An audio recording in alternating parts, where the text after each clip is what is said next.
వీళ్ళంతా జాగృతితోనే ఉన్నారని చెప్పి కవిత భావిస్తోంది. సో ఇప్పటికే రాజకీయ కథా చిత్రాన్ని బయట పెట్టాను, కుటుంబ కథా చిత్రాన్ని బయట పెడతానని చెప్పి ఒక వార్నింగ్ కూడా ఇచ్చింది. ఇలా వార్నింగ్లు ఇస్తున్నా బీఆర్ఎస్ పార్టీ నుంచి కానివ్వండి, అటు ఆ కుటుంబం నుంచి కానివ్వండి, కేసీఆర్, హరీష్ రావు, లేకుంటే కేటీఆర్, పోనీ సంతోష్ రావు, ఇంకెవరైనా బయటకు వచ్చి మాట్లాడతారేమో అని చెప్పి చాలా ఉత్కంఠగా ఎదురు చూసాం. కానీ ఎవరు కూడా స్పందించలేదు.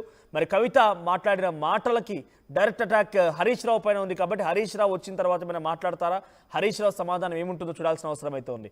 యాజ్ ఆఫ్ నో ఇప్పటివరకు అయితే ఆయన అదంతా చాలా తేలికపాటి అంశం, చిన్న పిల్లల్లా మాట్లాడుతున్నారు, ఇవన్నీ పట్టించుకోనని చెప్పి చాలా చిన్నగా తేలిగ్గా కవిత మాటల్ని కొట్టిపారేశారు, కవితని కొట్టిపారేశారు. మరి వచ్చిన తర్వాత ఎటువంటి రెస్పాన్స్ ఉంటుందో చూడాలి. ఒకసారి హరీష్ రావు పైన కవిత ఏ రకంగా మాట్లాడుకొచ్చారు, హరీష్ రావు ఎటువంటి అవినీతికి పాల్పడ్డారని చెప్పుకొచ్చారు, హరీష్ రావు గుంటనక్క మేకవన్న పులి అని కూడా కవిత మాట్లాడుకొచ్చారు. ఒకసారి మాట్లాడింటో చూద్దాం. సో మీ అభిప్రాయం ఏంటి, మీరు ఎవరి వైపు నిలబడతారు? మీరు జాగృతి కవిత వైపు ఉంటారా, లేకుంటే బీఆర్ఎస్ పార్టీ హరీష్ రావు వైపు ఉంటారా? మీ అభిప్రాయాన్ని కామెంట్ చేయండి. నిర్ణయాలు తీసుకునే కాంగ్రెస్ పార్టీతో రేవంత్ రెడ్డి కొట్లాడుతున్నాం కాబట్టి మా మీదనేమో కుట్రలు జరుగుతాయి, మా మీదనేమో కేసులు పెడతారు. మీ మాత్రం 1 or 2 days హెడ్లైన్స్ వస్తే తర్వాత న్యూస్ గాయబవుతుంది. ఎన్ని జరగలే చెప్పండి హరీష్ రావు గారి విషయంలో. ఫస్ట్ పాల వ్యాపారం మీద ఏమొచ్చినాయి ఆరోపణలు. ఆనాడు బీఆర్ఎస్ పార్టీ గవర్నమెంట్లో SC ST BC హాస్టళ్లకు Harish Rao గారి పాల వ్యాపారం నుంచి పాలు సప్లై చేసిరనే ఆరోపణలు అయోధ్య రెడ్డి గారు ట్వీట్ చేసిరు. గతం 2 రోజులు పోయింది ఆరోపణ. ఎందుకు?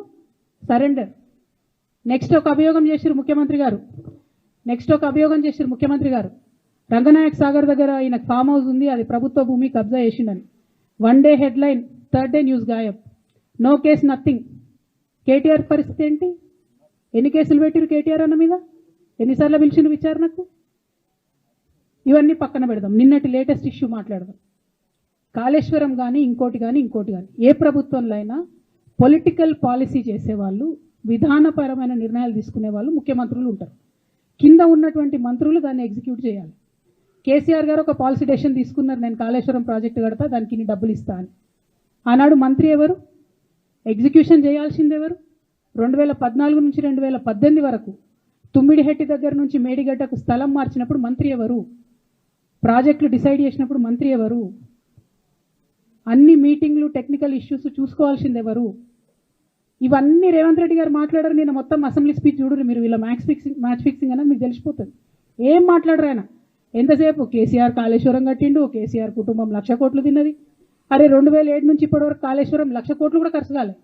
1,00,000 కోట్లు ఖర్చు కాని ప్రాజెక్టులో 40 లక్షల ఎకరాలకు నీళ్ళియంగా కూడా 1,00,000 కోట్ల అవినీతి అయింది అంటారు రేవంత్ రెడ్డి గారు. దాన్ని మళ్ళీ ఓన్లీ కేసీఆర్ గారి గురించి చెప్తారు, హరీష్ రావు గారి గురించి మాట్లాడరు. ఎందుకంటే ఇంటర్నల్ అండర్స్టాండింగ్ ఉంది వీళ్ళిద్దరికి. ఇంకా గమ్మత్ ఏంటంటే ఇదే హరీష్ రావు గారు వాళ్ళ ఫాలోవర్స్ అంతా నిన్నటి నుంచి చెప్తున్నారు, హరీష్ అన్న చాలా కష్టపడ్డాడు, డే 1 నుంచి ఉన్నాడు అని. డే 1 నుంచి లేడండి. చాలామంది రిపోర్టర్లకు తెలుసు, సీనియర్ రిపోర్టర్లకు. డే 1 నుంచి లేడు. పెద్దసారు టీడీపీ నుంచి బయటకు వస్తుంటే మామయ్య మనకెందుకు, డిప్యూటీ సీఎం మనం ఎందుకు రాజీనామా చేయాలి, ఈ ఉద్యమం ఏమవుతుందో, ఈ పార్టీ ఏమవుతుందో, మనకు రిస్క్ ఎందుకని ఆనాడు ఈనాడు పేపర్లు వచ్చింది. 1,50,00,000 రూపాయలు తీసుకొని వ్యాపారం చేసుకుందామని హరీష్ రావు గారు ఇక్కడ యూకేలో బీఆర్ఎస్ విభాగంతో మాట్లాడుతున్న సమయంలో వీటన్నిటి గురించి చిట్చాట్లో మాట్లాడారని ఎక్కడ కూడా దానికి సంబంధించి ఆధారాలు లేవు. బట్ చాలా మంది అక్కడ బీఆర్ఎస్ పార్టీ శ్రేణిలో జరుగుతున్న చర్చ ఏంటంటే చాలా తేలిగా కొట్టిపారేశారట. ఇదంతా ఎక్స్పెక్ట్ చేసిందే, ఎప్పటికైనా జరుగుతుందో ఎక్స్పెక్ట్ చేసిందే. మేమంతా కలిసికట్టుగానే ఉన్నాం.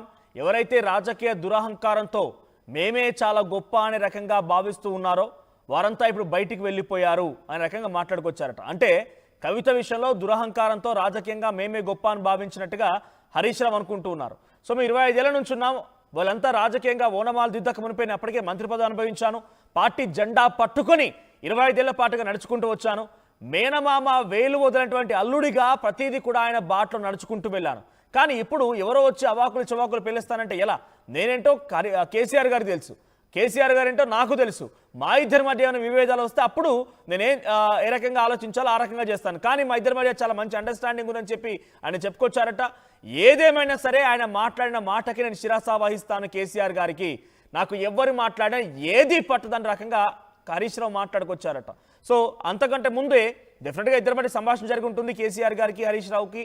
సో కేసీఆర్తో హరీష్ రావు కూడా కొన్ని సందర్భాల్లో ఈ 2-3 రోజులు జరిగిన పరిణామాలపైన ఫోన్లో సంప్రదింపులు జరిగినప్పుడు కూడా ఎక్కడ స్పందించకు, ఐఎమ్ విత్ యూ అని చెప్పి కేసీఆర్ హరీష్ రావుకి ధైర్యాన్ని ఇచ్చారట. ఇక కేటీఆర్ హరీష్ రావు మధ్య కూడా జరిగిన సంభాషణ మేరకి వారిద్దరు కూడా మాట్లాడుకున్నప్పుడు ఒక రకంగా ఇదే జరిగిందట.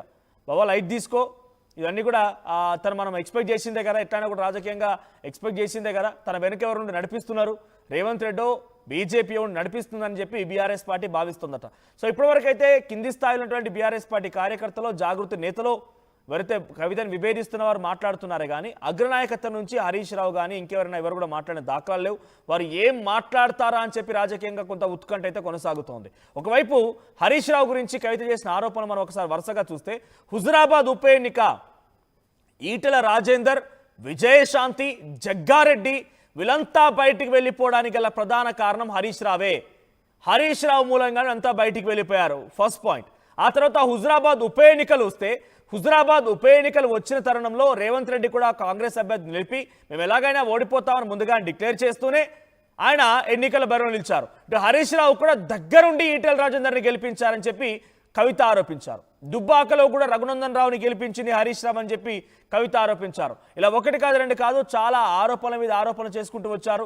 సో కాళేశ్వరం అవినీతి చేసింది మొత్తం కూడా హరీష్ రావు అయితే, హరీష్ రావు ఆ ఇంజనీర్ల వెనకాల, కాంట్రాక్ట్ సంస్థల వెనకాల ఉండిపోయి డబ్బులు మూట కట్టుకునేందుకు బ్యాక్గ్రౌండ్లో ఈయన ఉంటే, వీటన్నిటి అవినీతి ఆరోపణలు ఆయన కంటకుండా ఇప్పుడు రేవంత్ రెడ్డి హరీష్ రావులు కలిసిపోయి మా నాన్నకి ఈ ఆరోపణలు మొత్తం అంటగడుతున్నారు, అవినీతి మరకలు మొత్తం మా నాన్న మోస్తూ ఉంటే వీళ్ళేమో దర్జాగా ధనాహంకారంతోని ధనం సంపాదించుకునేందుకు బయటకు వచ్చారని చెప్పి హరీష్ రావుపై సంచలన ఆరోపణలు చేసింది. మరీ ముఖ్యంగా ఇటీవల 2018 జరిగినటువంటి ముందస్తు ఎన్నికల్లో కూడా తన పార్టీ ఇచ్చేటువంటి ఫండింగ్ కాకుండా, బీఆర్ఎస్ పార్టీ ఇచ్చే ఫండింగ్ కాకుండా కొత్తగా 25 మంది ఎమ్మెల్యేలతో హరీష్ రావు దగ్గరగా వ్యవహరించి వారందరికీ పర్సనల్ ఫండింగ్ ఇచ్చాడట, ఆయన ఇంట్లో నుంచి ఫండింగ్ ఇచ్చాడట. ఎక్కడి నుంచి వచ్చింది ఈ డబ్బంతా? నువ్వు డైరెక్ట్గా ఫండింగ్ ఇచ్చే స్థాయికి వెళ్ళిపోయావంటే ఎందుకు, నీకున్న ఉద్దేశం ఏంటి, ఎందుకు ఇచ్చావు? ఇవన్నీ క్వశ్చన్లు కూడా కవిత అడిగారు. ఇప్పుడు కవిత అడిగినటువంటి దాంట్లో ఇంకా చాలా సంచలనమైన అంశం ఏంటంటే, ఒక రకంగా తను ఇండైరెక్ట్గా చెప్తున్న అంశం, జాగృతేతలు జరుగుతున్న చర్చ ఏంటంటే, హరీష్ రావు అనే వ్యక్తి కొంతమంది ఎమ్మెల్యేలతో 18 మంది ఎమ్మెల్యేలతో, మరి ఆ ఎమ్మెల్యేలు ఎవరు ఏంటనేది డెఫినెట్గా మరికొన్ని రోజుల్లో బయటకు రాబోతోంది. ఏదో జాగృతియా లేకపోతే బీఆర్ఎస్ పసిగట్టే అవకాశం కూడా ఉంది. సో మీడియా సంబంధించి కూడా కొంత వారి వివరాలను కూడా తెలుసుకునే అవకాశం కనబడుతోంది. 18 మంది ఎమ్మెల్యేలతో హరీష్ రావు పార్టీ మారాలనుకున్నారట. మరి ఏ పార్టీ వెళ్ళాలనుకున్నారు ఏం తెలియదు, కానీ 18 మంది ఎమ్మెల్యేలు సిద్ధంగా ఉన్నారట.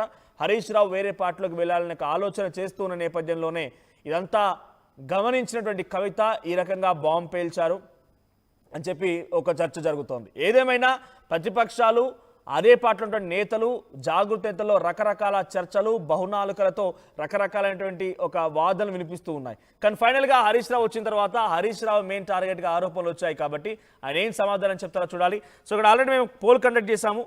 హరీష్ ఆర్ కవిత, మీ సపోర్ట్ ఎవరికైనా హరీష్ రావు వైపుగా 60% మంది నిలబడితే, అటు కవిత వైపుగా 40% మంది నిలబడ్డారు.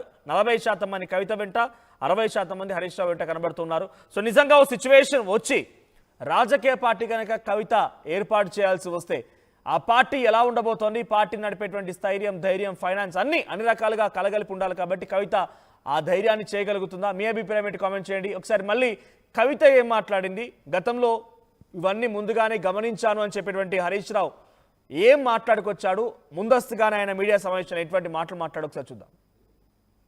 రంగనాయక్ కాంగ్రెస్ పార్టీతో రేవంత్ రెడ్డి కొట్లాడుతున్నాం కాబట్టి మా మీదనేమో కుట్రలు జరుగుతాయి, మా మీదనేమో కేసులు పెడతారు. మీ మాత్రం 1 or 2 days హెడ్లైన్స్ వస్తే తర్వాత న్యూస్ గాయబవుతుంది. ఎన్ని జరగలే చెప్పండి హరీష్ రావు గారి విషయంలో. ఫస్ట్ పాల వ్యాపారం మీద ఏమొచ్చినాయి ఆరోపణలు. ఆనాడు బీఆర్ఎస్ పార్టీ గవర్నమెంట్లో SC ST BC హాస్టళ్లకు